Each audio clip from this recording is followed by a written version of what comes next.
നിൽക്കാം.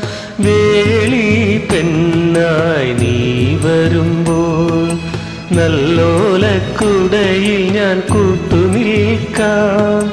തുളസീദളമായി തിരുമലരടികളിൽ വീണൻ അമ്പലപ്പുഴ ഉണ്ണിക്കണ്ണനോടു നീ എന്തു പരിഭവം എല്ലയോടി വന്നുവോ.